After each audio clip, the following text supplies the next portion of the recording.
इस वीडियो में हम ट्रांसफार्मर्स के जो परफॉर्मेंस पैरामीटर्स हैं, वोल्टेज रेगुलेशन, इसके बारे में समझेंगे। ठीक है, तो इससे हमें वोल्टेज रेगुलेशन है, इससे हमें क्या पता चलता है, ट्रांसफार्मर की एक परफॉर्मेंस पता चलती है, ट्रांसफार्मर किस तरह से परफॉर्म कर रहा है। ठीक है, वोल्टेज रेगुलेशन क्या होता है कि हम जैसे कि कोई हम लोड लगाते हैं, कोई भी इंस्ट्रूमेंट लगाया जाता है, है ना, जो भी लोड कनेक्टेड किए जाते हैं सेकेंडरी साइड पर, तो ट्रांसफार्मर जो सेकेंडरी साइड पर है वो ये मान के किए जाते हैं कि जो वोल्टेज होगा लोड साइड पर वो कांस्टेंट बना रहे। जितने भी लोड लगाए जाते हैं उनमें constant voltage is the most requirement thing.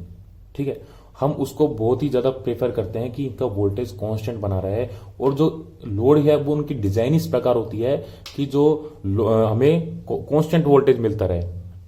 Voltage में वेरिएशन रिक्वायर बिल्कुल भी नहीं है और बिल्कुल भी प्रेफर नहीं है।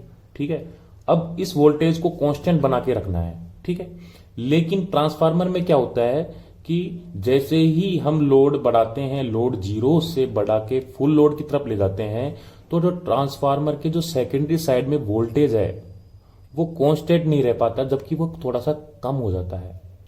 वह वोल्टेज कम हो जाता है, जो कि एक अच्छी बात नहीं है। क्यों? क्योंकि जो हमारा जो डिजाइन किया गया है लोड, वो इस प्रकार किया गया है कि हमें एक कांस्टेंट वोल्टेज मिलता रहे, जबकि हमें क्या मिल जाएगा, क्या मिल रहा है, वोल्टेज में वेरिएशन मिल रहा है, वोल्टेज में डिप मिल रहा है।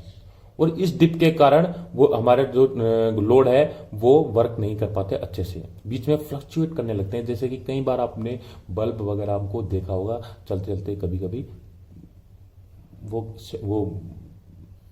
कभी कभी बंद होने लगते हैं, या फिर बंद होके मतलब बबलिंग करते हैं थोड़ा सा। ठीक है, तो हमें क्या करना होता है कि इस वोल्टेज को कांस्टेंट बना के रखना है।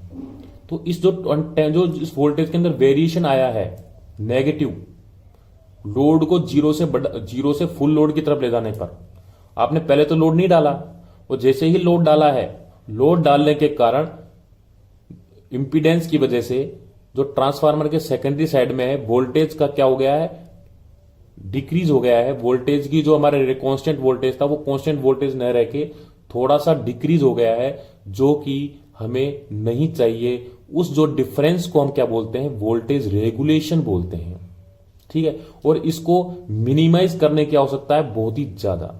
ठीक है, तो हम इस वोल्टेज रेगुलेशन के बारे में समझेंगे। तो इसकी हम डेफिनेशन देखें तो डेफिनेशन में भी यही लिखा हुआ है कि voltage regulation of the transformer is defined as the difference in the secondary terminal voltage. Difference क्या? डिफरेंस किसके अंदर?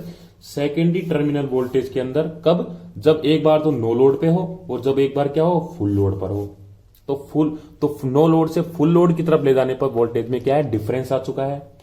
किस पर? एट ए गिवन पावर फैक्टर पर। पावर फैक्टर हमको चेंज नहीं करना है, पावर फैक्टर को कांस्टेंट रखना है। इसकी कुछ कंडीशंस हैं, जैसे कि इसको गिवन पावर फैक्टर पर, और दूसरी बात जो हमारा प्राइमरी वोल्टेज है वो कांस्टेंट रहना चाहिए, वो हमें सेम होना चाहिए। और जब दोनों सेम है, पावर फैक्टर भी और प्राइमरी वोल्टेज भी, और उसके बाद यदि आपका ट्रांसफार्मर लोडिंग के बाद अगर वोल्टेज में डिप आ रहा है, डिक्रीमेंट हो रहा है, तो डिफरेंस आ रहा है, तो उसको हम बोलते हैं वोल्टेज रेगुलेशन। यदि इसको मैथमेटिकल रूप में दर्शाया जाए तो numerical difference between no load to full load voltage called है वोल्टेज रेगुलेशन। सिंपल परिभाषा ये है कि ट्रांसफार्मर के नो लोड से फुल लोड वोल्टेज के अंतर को हम क्या बोलते हैं, वोल्टेज रेगुलेशन बोलते हैं।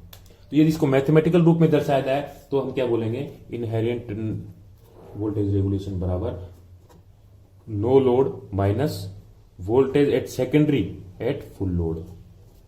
ठीक है, तो ये हो गया हमारे पास वोल्टेज रेगुलेशन। ये कौन सा वोल्टेज है, सेकेंडरी साइड में जब नो लोड पे था और सेकेंडरी साइड में जब फुल लोड पे था। ठीक है, अब यदि इसको पर यूनिट में दर्शाया जाए, मतलब पर यूनिट मतलब एक यूनिट का कितना आपका वो डिप हो चुका है, तो ये इसको पर यूनिट में दिखाया जाए तो इसका मान होगा हमारे पास difference between no load to full load upon voltage at full load. किस पे? अब कंडीशंस भी हम इसमें लिख देंगे। कंडीशन क्या होगी, प्राइमरी जो वोल्टेज होगा वो कांस्टेंट होगा। क्या होगा? कांस्टेंट होगा। तो ये जो हमारे पास जो ये यूनिट निकाल के आ रही है वो है वोल्टेज रेगुलेशन। यदि इसी को हम परसेंटेज के रूप में दिखाएं तो परसेंटेज के रूप में दिखाएंगे तो फिर हम क्या करेंगे, इसको इस पर यूनिट को 100 से मल्टीप्लाई कर देंगे, ऐसे full load upon voltage regulation eight full load into 100।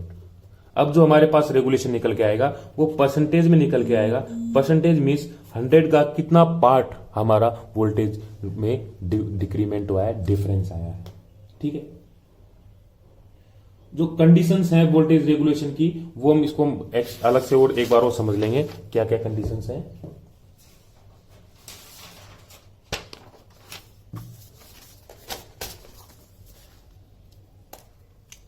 जब हम वोल्टेज रेगुलेशन कैलकुलेट कर रहे हैं तो उस टाइम पे कुछ कंडीशंस हमें फॉलो करनी पड़ती हैं। वो कंडीशंस क्या क्या हैं? पहली कंडीशन ये है कि हमारा जो ट्रांसफार्मर है वो रेटेड वोल्टेज पे काम करना चाहिए और करंट पे भी और फ्रीक्वेंसी पे भी। ठीक है, दूसरी चीज, जब रेगुलेशन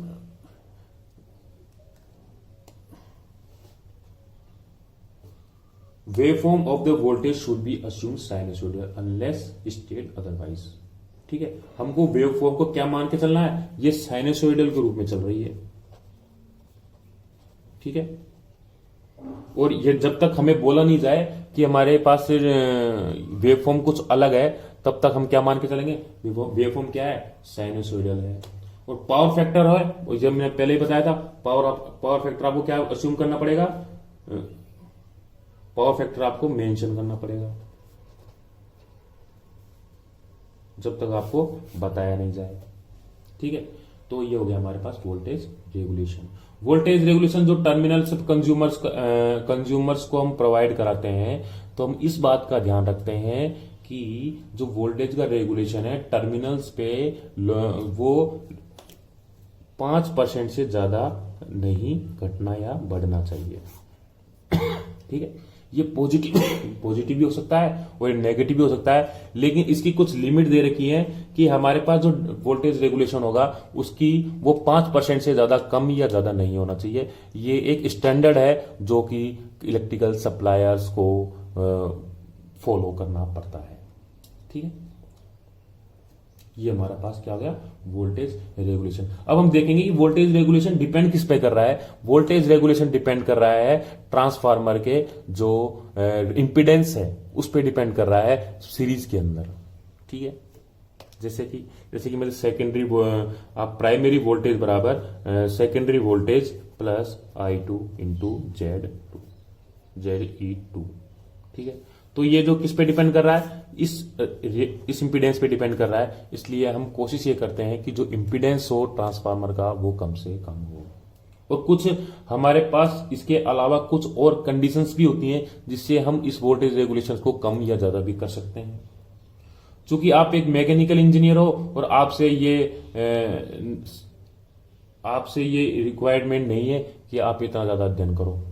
ठीक है, हमें केवल इतना समझना है वोल्टेज रेगुलेशन होता क्या है और ये किस प्रकार हमारे वोल्टेज को, मतलब हमारी जो इलेक्ट्रिसिटी आ रही है उसकी क्वालिटी को किस प्रकार खराब कर रहा है। ठीक है, तो इतना हमने वोल्टेज रेगुलेशन के बारे में समझ लिया। ठीक है, धन्यवाद।